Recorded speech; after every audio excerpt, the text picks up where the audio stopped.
Oh yes, so far njagala kubayisa mu kantu katono nnyo.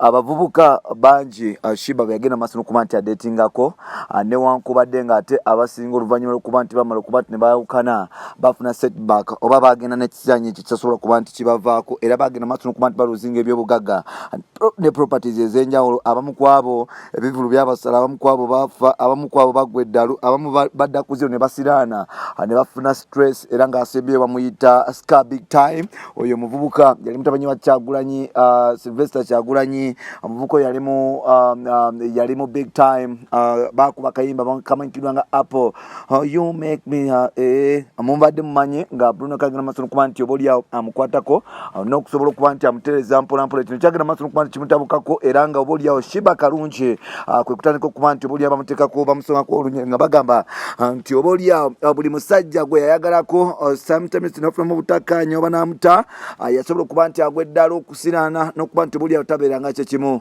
bwe kirina okuba nti kitambula. Naye ng'ate munaku lwaleero ngenda kubatuusaako mukyala mukulu amanyikiddwa nga Zari, the boss lady. Mpolampola yagenze maaso n'okuba nti atulaga Nabunya ng'azinira ku luyimba lwa Diamond Platnumz olupya mpolampola era nga wano yatulaze baana Princess Nirani abasigadde baana bataano bonna gye bava yatusobodde okuba nti atulagako nga mukyala atulaze yenna yabadde ali mu Hoyt mpolampola. Sofa biki ebigenda mu Kampala ebitambula mu ggwanga lyattu Uganda mu entertainment industry. Musajja mukulu amanyikidwa nga Dr. Jose Chameleone bwe twogera ali Bungereza gyagenda okuba nti asakatira emiziki ne musajja mukulu amanyikidwa nga Grenade Official Kogatalija Jasmine batandise dde okugatambuza Lilya Jasmine ne Grenade Official beesunze okuba nti bakyetuusaako e London ku Royal Legends era ng'oba oliawo amawulire gatandise okuba nti galaga nga musajja mukulu amanyikiddwa nga Grenade Official bagenda maaso n'okuba nti asaba okulula ebisambi bya mukyala mukulu amanyikiddwa nga Lydia Jasmine. Mwebale kuba nti mutambula naffe, mwebale kuba nti mutwagala, mwebale kuba nti musubscribinga abasubscribinga abatanda bakuba nti musubscribinga nga mugenda basaba mugende mu maaso n'okuba nti musubscribinga musobole okuba nti mutambula naffe ebbanga lyonna. Tukwaniriza ku mukutu gwaffe y'omuganzi ogumanyikiddwa nga Uganda mukabona manyi Rubozi wa Mtantambi Jimso number rich boy Maxud Junior made in Uganda. Webale kuba nti otambula naffe gwe muna Uganda ali mu Uganda n'ebweru gwanga pick up on yourself. Webale nnyo nkutumiddeko, webale ddala kuba nti obeera wano. Now waliwo ekibuuzo ekitambula ku Shiba nti Shiba oba oliawo alina ekintu kyagenda mu maaso n'okuba nti asiga ba ex be oba ekintu kibagenze mu maaso n'okuba nti balirealizinga mu ba ex be nti alina ekisirani ekyo kyabalekera mpolampola nti bw'otunuulira ba ex Shiba bagenze maaso n'okuba nti ayagalako n'abata n'abamu ku abo beyagenda maaso n'okuba nti asulawo nti Shiba aba ex bagenda maaso n'okuba nti babonaabona batafa babonaabona abalala bagenda maaso n'okuba nti oba oliawo basiranira ddala era nga kutuusaako abantu nga bataano mukaaga bebogera ku Shiba nti yagenda maaso n'okuba nti adeetingako nga sofa oba yibeyabakoko nabo naye nga ate sofa bagenda maaso n'okuba nti basirana abamu bafa ku abo olw'ebintu olw'ensonga ezitategeereka. Bamu bagamba nti oba oliawo Shiba alina ekintu kyagenda maaso n'okuba nti atambuza. Omu ku abo ye Keiko. Jjukira nti waliwo engambo ezatambula nti Keiko yagenda maaso n'okuba nti adeetingako Shiba Kalungi ebiseera biri ebyedda ng'oba oliawo bagamba nti Keiko yali agezaako okuba nti ayingiriza Shiba mu bintu ebyo ebitali bikiriya nnyo bulungi bisijja byogera nnyo. So Keiko yasobola okuba nti oba oliawo agweddalu after Shiba nga bamazaawo okwawukana namukuba netuni emanyikiddwa nga wafuuka enkwagulo osiiba onkwagula ndeka. So n'olwekyo Keiko yasobola okuba nti agweddalu era nga yasobola okuba nti adduka mu ggwanga wetwogerera omukyalo ono ali South Africa music career yagenda maaso n'okuba nti egaanira ddala. Yes yagaanira ddala music career ye takyasobola okuba nti agenda maaso n'okuba nti akuba endongo. So Shiba ne bagamba nti buli awo Shiba yes yagenda maaso n'okuba nti asulawo Keiko nadda ku street. Omusajja omulala oba oliawo Palaso like omusajja omulala musajja mukulu mukyala mukulu amanyikiddwa nga Shiba gwe maaso okuba nti adeetingako ye musajja mukulu amanyikiddwa nga King of the East Palaso naye oy'omu ku abo abagenda maaso n'okuba nti badeetingako Shiba Kalungi. Ono yamaliriza concert emusaze music career ye nesooka edda emabega era nga yagenda maaso n'okuba nti oba oliawo abonaabona nnyo ebiseera bingi era nga yamaliriza nga oba oliawo azze alokose Mukama Katonda amuwa second chance era nga wetogerera Palaso tosobola kuba nti obateeka ku gundi emu ne Shiba. So far nti Palaso yakakomawo tuni azikubye naye nga ate kyasooka ne kimulyamukawo mpolampola n'agenda maaso n'okuba nti ebintu bimutabukako. Omusajja omulala obuli awo Shiba gwe yagenda maaso n'okuba nti ayagalako ekintu ekimutabukako ye Moses Radio yagenda maaso n'okuba nti amwanikira kayimba nkwegomba.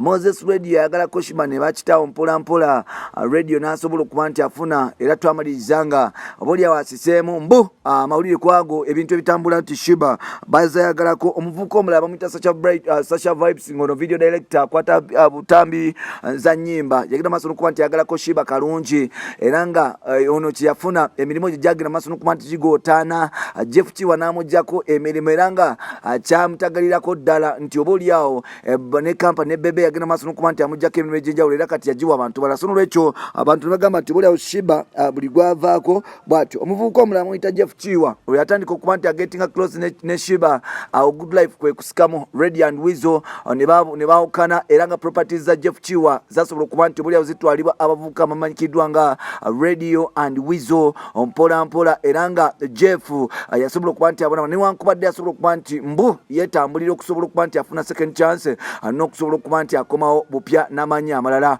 Omuvubuka omulala yona asembyeyo bamuyita Oscar oba Scar Big Times. Ono omuvubuka yali mutabanyi wa Kyagulanyi Sylvester Kyagulanyi ng'ayimbira mu kibiina kimanyikiddwa nga Big Time.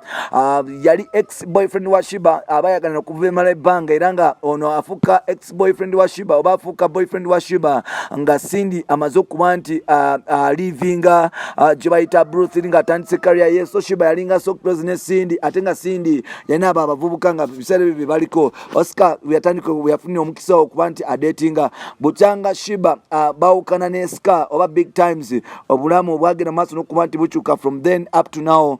Scar Big Times tumulaba nti ebintu tebigenda maaso n'okuba nti bitambula bulungi. Street zafuuka street obwavu ne bufuuka obwavu omanya ne gufuuka omwenge n'agwako n'eddalu era nga gwetwogerera Bruno Kene Palace wasobola okuba nti bamurestuinga ng'ali ku street ayokya bidomola ng'obulamu tebukyatambula. So abantu batandika okugamba nti obuli awo Shiba abavubuka baze mu maaso n'okuba nti adetingako bagenda maaso n'okuba nti oba oli awo bafuna ebintu ebyenjawulo. Awo tuveewo kasobola okuba nti kutwalaganya mu maaso mpola mpola.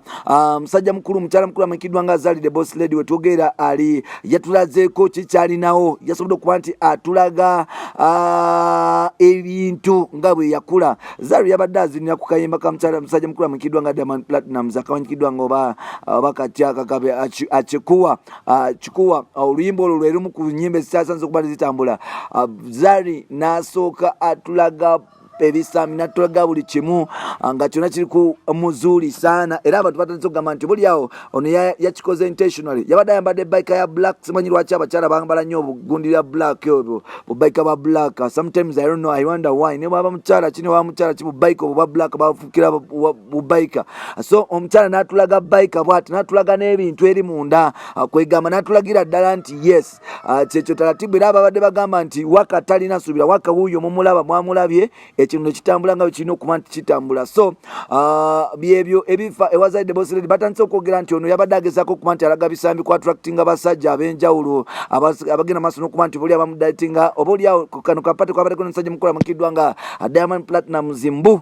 So n'olwekyo yabadde agezaako okulaga nti waka akyaliwo buli kimu kibadde kikyaliwo nga bwe kirina okuba nti kitambula. So far ebya Zali ne Diamond Platnumz bikyabuzaabuza babeerako bonna wiiki ne babeerako ne bakita naye ng'ate so far buli kimu kitambula bulungi. Yabadde white party era nga bw'obalaba bonna babadde mu white abakyala bonna babadde awo nga bonna besaze white. So tolina kyomugamba.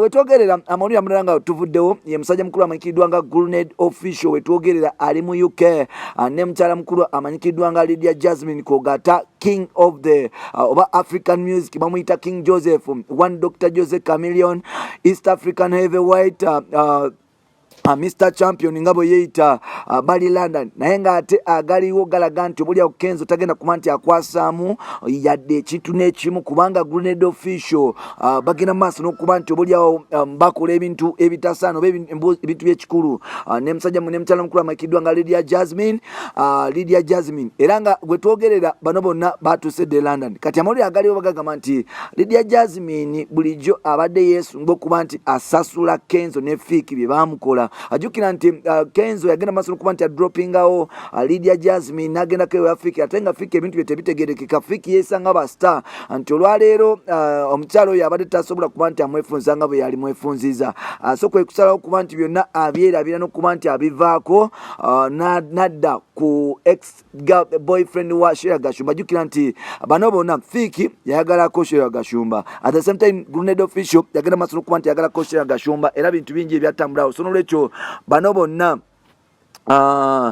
bali London begasse ku Dr. Jose Kaminyonyi bagenda okuba nti bakubira endongo bye byenjagala okuba nti kutuusako olunaku lwa leero kasobola okuba nti komawo bampitantambi jimuso omwebale kuba nti mutabale naffe ebbanga lyonna big up on yourself there.